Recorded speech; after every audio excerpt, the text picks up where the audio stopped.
কিন্তু দেখা যাক এবার মিশে কতটুকু হয়। এবার ঢাকনা দিয়ে ঢেকে দেবো, কারণ নিচে এনাফ পানি আছে, সবজিটা থেকেও এনাফ পানি বের হবে, পোড়া লাগার কোনো সম্ভাবনা নাই। আর মানে এবছরের প্রথম লাউ, ইয়েস, একদম সফট, খেতেও ভালো মজা। আর আমি অত বেশি মিষ্টি দেই না, উপর দিয়ে একটু মধু দিয়ে দিলে আর একটু দেখতে কিউট লাগে, ভালো লাগে। বাট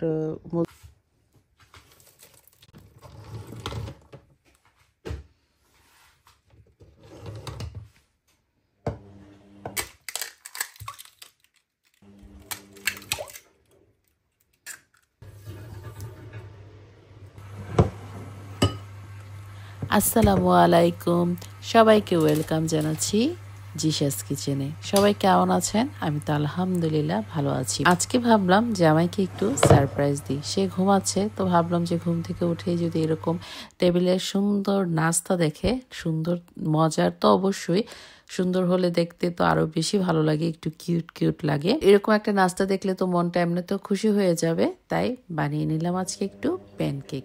তো চলুন দেখি আজকের প্যানকেকের রেসিপিটাও আমার আপু ভাইয়াদের সঙ্গে শেয়ার করব। আমি শুরুতে এখানে 2টা ডিম নিয়েছি, তারপর দিয়ে দিলাম চিনি, 1/4 কাপ পরিমাণ চিনি দিয়েছি 2টা ডিমে। তারপর এরকম হ্যান্ড ব্লেন্ডার দিয়ে একটু ব্লেন্ড করে নিব, চাইলে কেউ কাঁটা চামচ বা হ্যান্ড উইস্ক দিয়েও করে নিতে পারেন। আর আমার কাছে আসলে এই হ্যান্ড ব্লেন্ডারটা দিয়ে করলে ইজি হয়, তাড়াতাড়ি হয়, সেজন্য এভাবেই করে নিচ্ছি। আর ভ্যানিলা এসেন্স দিচ্ছি, ভ্যানিলা এসেন্স বাসায় না থাকলে একটু লেবুর রস দিয়ে দিতে পারেন। আর হচ্ছে এখানে তেলটা 1/4 কাপ পরিমাণে দিয়েছি, মানে 3 চামচ হলেই হয়ে যাবে মনে হয়, 1/4 কাপ এরকম। তারপর একটু ব্লেন্ড করে নিচ্ছি। আর আমি একটা বড় কাপ দিয়ে 1 কাপ মিল্ক নিয়েছি, ছোট কাপ হলে এটা 1.5 কাপ পরিমাণ হবে, 1.5 কাপের চেয়ে একটু কম হতে পারে। আর এখানে নিচ্ছি 1.5 কাপ পরিমাণ প্লেন ফ্লাওয়ার। তবে আমি আজকে একটা ভুল করে ফেলছি, আমার সব মানে চেলে নিলে প্লেন ফ্লাওয়ারটা সব বেশিরভাগ খাবারই বানানোর সময় যদি প্লেন ফ্লাওয়ারটা চেলে নেওয়া হয় তাহলে ভালো হয় আর কি, ব্যাটারটা ভালো হয়। তবে বড় কিছুতে চাললেই ভালো। আমি ছোট এইভাবে চামচ দিয়ে ট্রাই করলাম, দেখলাম অল্প অল্প পড়তেছে নিচে দিয়ে, বাট তাড়াহুড়ো করে হবে না, তাই প্লেটের মাঝেই পরে লাস্টে চেলে নিলাম। আর হ্যাঁ, এখানে 1.5 চামচ পরিমাণ আমি আবার একটু বেকিং পাউডার অ্যাড করেছি। প্যানকেকটাতে কিন্তু অবশ্যই বেকিং পাউডারটা অ্যাড করতে হবে, তাহলে সুন্দর ফুলবে। আর বেকিং পাউডারটা একটু বেশি অ্যাড করতে হবে।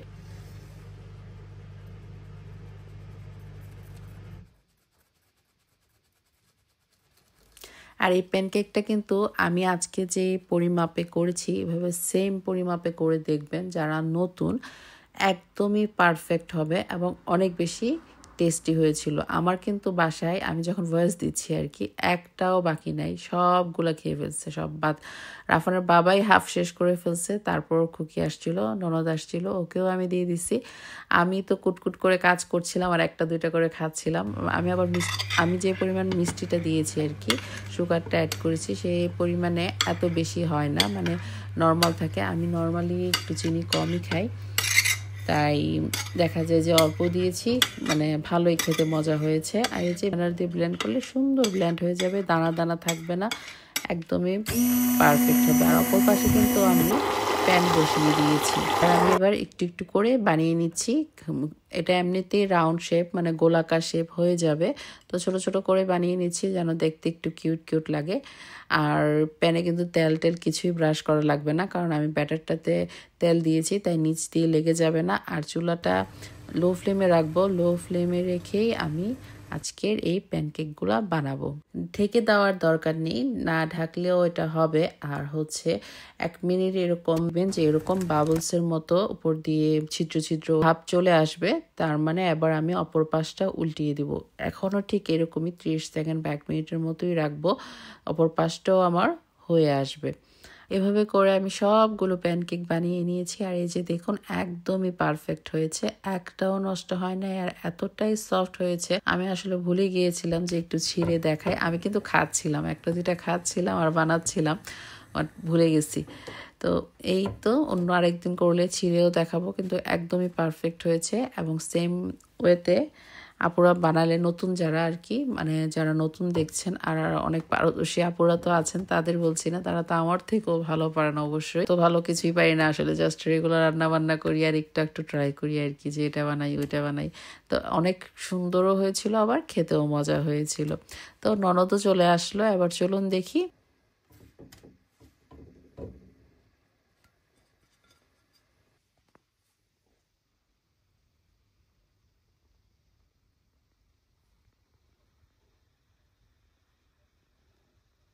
বাচ্চারা কিন্তু এই প্যানকেকটা খুবই খুবই খুবই পছন্দ করে খাবে, একদম সফট, খেতেও ভালো মজা। আর আমি অত বেশি মিষ্টি দেই না, উপর দিয়ে একটু মধু দিয়ে দিলে আর একটু দেখতে কিউট লাগে, ভালো লাগে। বাট মধু দিচ্ছি না, কারণ এভাবে রেখে দিলে কি কালকেও ভালো থাকবে, বাচ্চারা খেয়ে নেবে। চলে আসছি ভাবির কাছে লাউ নিতে। প্রথম লাউটা নাকি আমাদেরকে দিবে। এবার চিন্তা কর, তোরা কি খারাপ? খারাপ না, কি ভালো, কি ভালোবাসা। না, আমি আসলে সকালে ফোন দিয়ে আনাইছি, ও শপিং এ বের হয়েছিল, আমি বলছি একটু আয় লাউটা কেটে দিয়েছি। না, ওইটাও তো কালকে পারতে পারবো, আজকে আমার রান্না করার ইয়ে আছে। আজকে রান্না করবা না? হ্যাঁ, না না, এটা আসলে আমি বীজের জন্য ভাবছিলাম রাখবো, কিন্তু পরে সূর্য ভাই বললো যে না, উনি অনেক ইয়া দিবে, তোমার রাখতে না। তাহলে তো ভালো, কাটতে অবশ্য ইচ্ছা করতেছে না, তারপরও লাউয়ের দাওয়াত দিয়ে গেলাম, আমি গিয়ে রান্না করবো চিংড়ি মাছ দিয়ে, তোমরা চলে এসো, ঠিক আছে? চিংড়ি দিয়ে মজা লাগে বেশি। তাহলে কাটি। এবছরের প্রথম লাভ। ইয়েস, সুন্দর। গাছ একদম পাতলা করে ফেলছো না? হ্যাঁ, গাছ ভারী হয়ে ছিল। না, আমার মাথায় আসছে অনেক আবার ফুল আসছে। একটা ভাইয়া বলছে যে শুরুতে রেখে দিতেছেন, দেখবেন ফলন কম হবে। ওই চিন্তা করে তোমার মাথায় ঘুরতেছে, ওই কথাটা ঘুরতেছে না, কিনতে তো পাওয়া যায়। আবার দেখি অনেকগুলো হয়ে গেছে। হ্যাঁ, কতগুলা নিছিলি না তুই? দেখ আবার হয়ে গেছে, নিবি? নিলে তো নেওয়া যায়। চিন্তা করে দেখ নিবি কিনা। আচ্ছা, আবার আসবো না, এখন যেহেতু গাড়িতে আছে। বাচ্চা কাচ্চা, হ্যাঁ বাচ্চারা আছে, ঠিক আছে। ভাগ লাউনিয়া ভাগ ভাগ ভাগ, এখন আর থাকবো না, লাউনিয়া চলেই যাই। রিয়াম বলতেছে তো, মাম্মি লাউ, ড্যাডি লাউ, আর ওইটা হচ্ছে ইয়া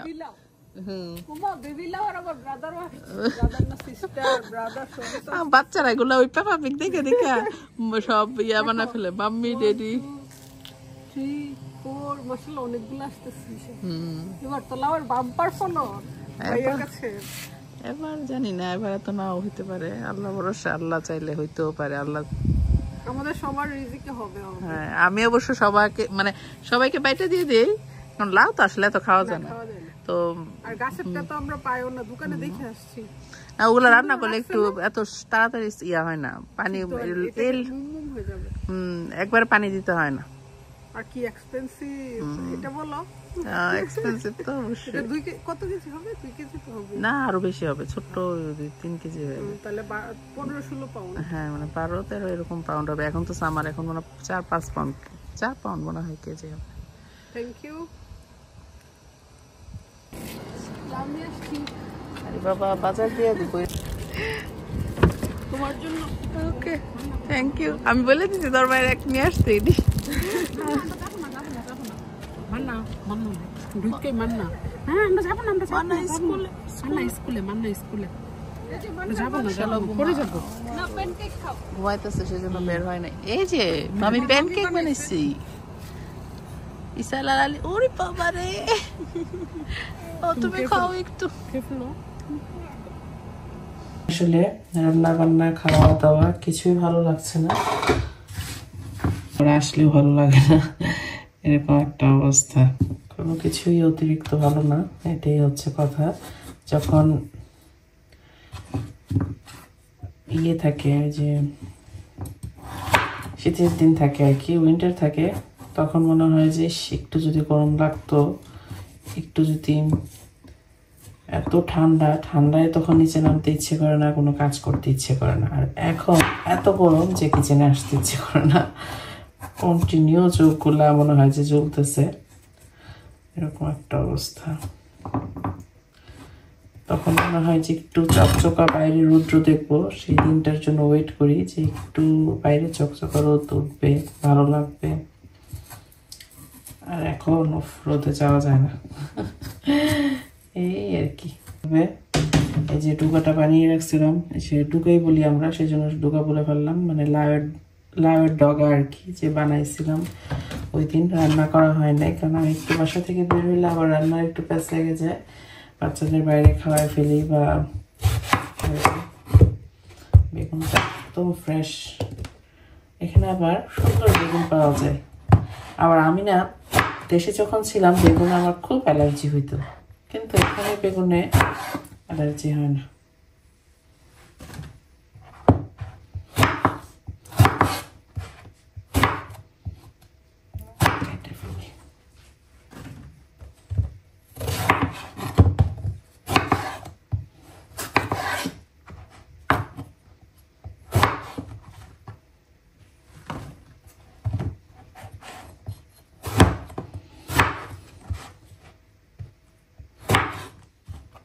বাসায় ভেন্ডি আনছে, ভেন্ডিগুলো ফ্রেশ।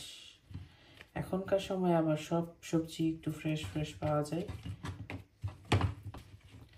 ভেন্ডি দিব শুটকিতে,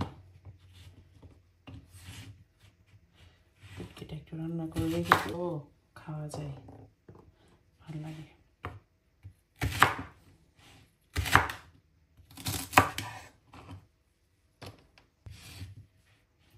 আজকে আবার এতগুলো করলাও নিয়ে আসছি, ভাবতেছি করলাগুলা কুচি করে ফ্রোজেন করে ফেলবো, কারণ করলা তো আর এত খাওয়া যায় না। আবার ফ্রোজেন করলাটাও খাওয়া যায়, এতটা খারাপ লাগে না, তাই করলাগুলা কুচি করে ফ্রোজেন করে ফেলবো।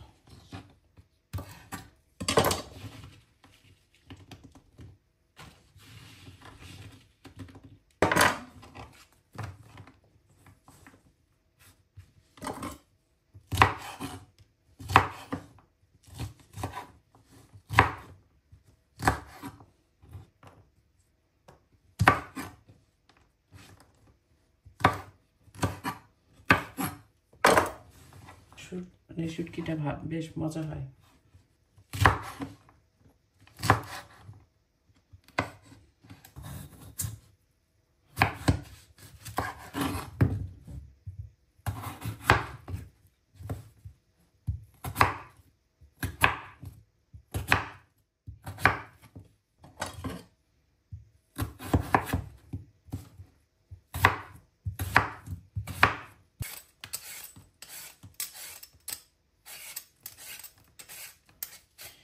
এই মিষ্টি আলু দিয়ে আমার নানুকে দেখতাম কুচি করে, মানে মিষ্টি কুমড়ো আমরা যেভাবে ভাজি করি সেভাবে কুচি করে, মানে একটুকু একটুকু সাইজ করে শুটকি দিয়ে ভাজি করতো, খুব মজা লাগতো।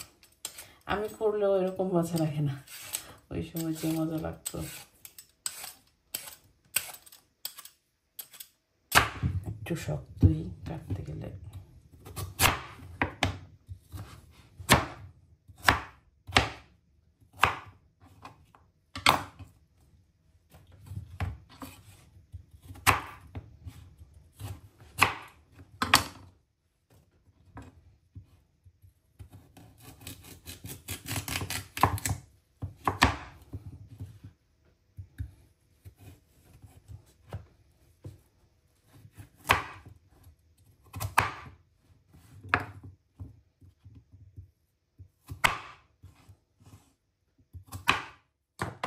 হচ্ছে সবজি, ভাবছি কয়েকটা কুমড়ো, মানে মিষ্টি কুমড়োর ডগাটাও আনবো, ওইটাও দিলে ভালো লাগবে।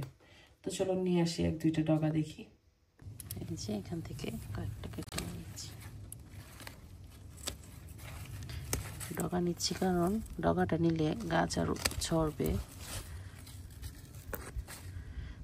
দেখা যায় যে টমেটো গাছ আমি অনেকগুলাই লাগাই নাই, বাট নিজে নিজে হয়ে গেছে, হয়ে আমার গার্ডেন আরও ভরে গেছে। এই ডগাটা খেতে বেশি মজা, লাউয়ের ডগা থেকেও এই মিষ্টি কুমড়োর এই ডগাটা খেতে বেশি মজা। এখানে আরও আছে কয়েকটা, দেখি কয়েকটা মিলিয়ে পারলে অনেকগুলো হয়ে যাবে। রোদ দেখছেন, রোদের কি অবস্থা বাবা, গরম লাগায় ফেলে।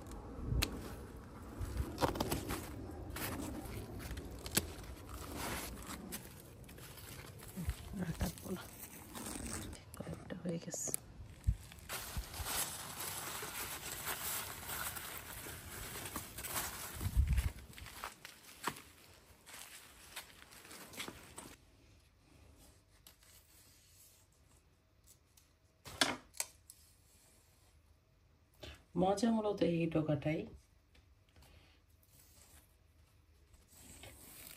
এখানে আমার আবার মিষ্টি কুমড়া এত হয় না, মানে একটা বা দুইটা, বেশি হলে 2বার করলাম, 2বার না 3বার এরকমই হয়েছে, 1-2টা করেই হয়, 3বার 2টা করি লাস্ট টাইমে। কিন্তু আমি গাছটা লাগাই বেশি এই ডগাটা খাওয়ার জন্য, আর এই পাতাটার ভেতরে শুটকির বড়া খাওয়ার জন্য খুব বেশি মজা লাগে। এটা বানাবো আরও পরে, গাছ আরও ছড়ে নেই, তারপর গিয়ে করবো। লাউ পাতা দিয়েও মজা, কিন্তু এটা দিয়ে বেশি মজা।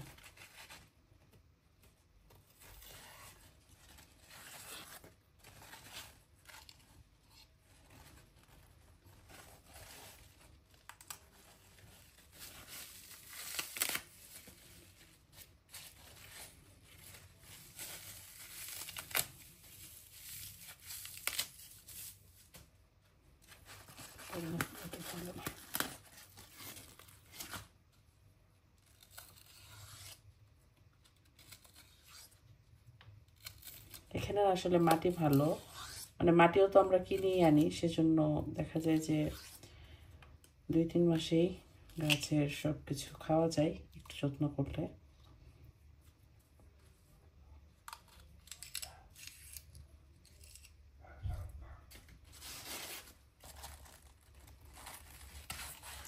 অন্য সময় তো গাছের শিম, গাছের বেগুন সব কিছু মিক্সড করে শুটকিটা রান্না করতে হয়। এবার শিমও লাগাই নাই, বেগুনও লাগানো হয় নাই,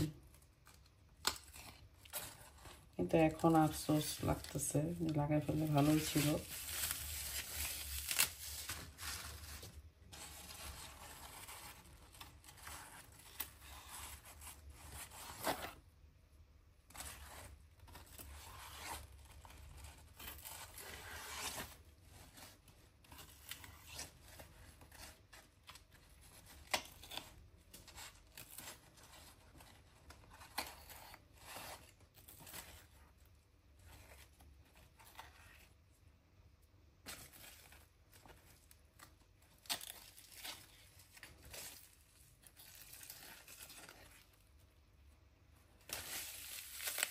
শেষ, আর কিছু দিব না। আমার কুটাকাটি, এবার রান্নায় চলে যাব। একটু চিংড়ি মাছ অলরেডি ভিজাইছি, আপনাদের নিয়েই বানাবো। শুটকিও সেদ্ধ বসিয়ে দেব। এনে নিলাম কিছু চিংড়ি মাছ, এবার চিংড়ি মাছগুলো কুটে রেডি করব। মাছ বানানোটা হচ্ছে একটা সবচেয়ে বেশি প্যারার কাজ আসলে। আমি মাছ বানানোটা অতটাও লাইক করি না, একটু কষ্ট হয়ে যায় আমার, ওটা আমার ভালো লাগে না আর কি, খেতে ভালোই লাগে। এই যে এটা হচ্ছে চিংড়ি মাছের যে ময়লাটা থাকে, এটা মাথার অংশ একটু ময়লা থাকে। আমি আরেকটা বানিয়ে রেডি দেখাচ্ছি, নতুনদের কাজে আসবে আশা করি। আমার উদ্দেশ্য হচ্ছে, অনেকেই জানে না, কারণ আসলে যখন মানুষ রেগুলার রান্না বান্না করে তখন বুঝে যে কি নাকি। আমার নিজেরা একদমই রান্না বান্না সম্পর্কে আইডিয়া ছিল না, এটা হচ্ছে ময়লা। তো আমিও নিজের উপর যখন পড়ছে রান্না বান্নার দায়িত্ব, তখন গিয়ে অনেক কিছুই আসলে শিখছি। কারণ মারা তো আসলে মেয়েকে দেয় না, কারণ তখন লেখাপড়া মনে করে যে সংসারের কাজ দরকার নাই, লেখাপড়া করো, যেটা কাজে আসবে, এরকম আর কি।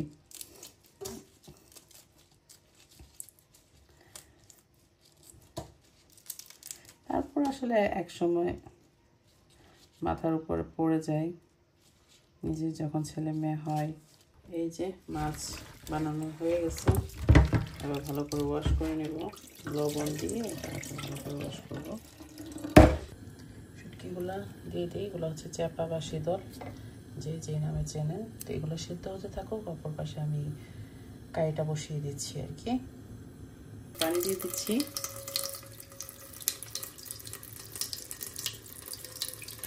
অল্পই দিলাম, কারণ সব কিছু থেকে তো পানি বের হবেই।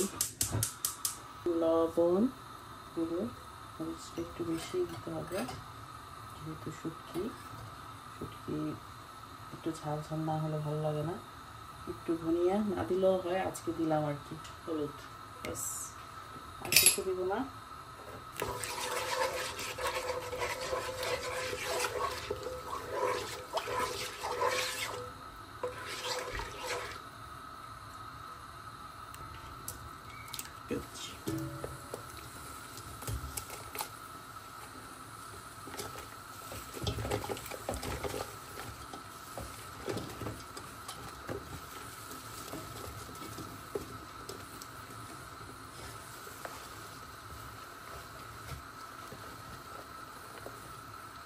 কিন্তু দেখা যাক এবার মিশে কতটুকু হয়।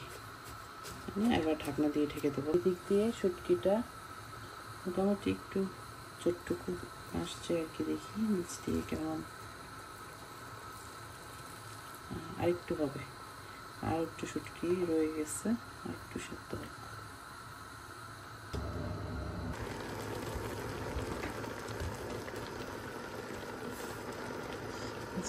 ওই সময় তো অল্প দিছিলাম, এখন বাকি যে কাটাগুলো কিন্তু একদমই হয়ে এসেছে।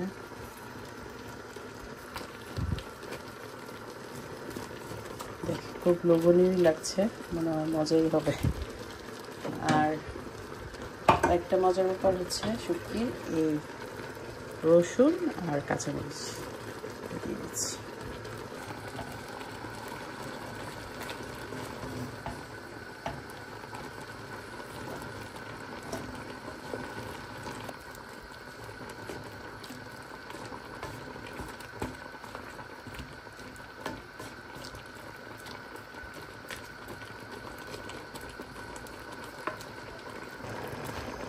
দিয়ে দিচ্ছি ঝোলের জন্য পানি।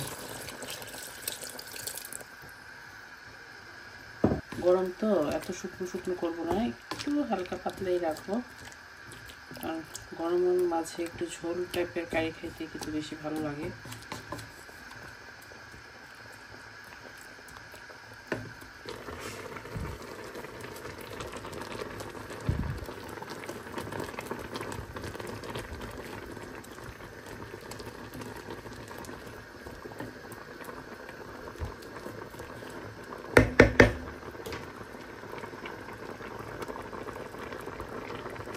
গরমে রান্না করা মানে অনেক বড় একটা কাজ। যাক আলহামদুলিল্লাহ আজকের জন্য সেই কাজ আমার শেষ। ইনশাআল্লাহ আগামীকাল চলে আসবো নতুন কোনো একটি ভিডিও নিয়ে, নতুন কোনো কিছু রেসিপি নিয়ে। আমাকে যারা সাপোর্ট করছেন সবাইকে অনেক অনেক ধন্যবাদ। আর এতটা সময় ব্যয় করে যারা আমার ভিডিওটা দেখছেন তাদেরকে তো ধন্যবাদ বলে আমি শেষ করতে পারবো না। আজ তাহলে এখানেই বিদায় নিচ্ছি। আল্লাহ হাফেজ।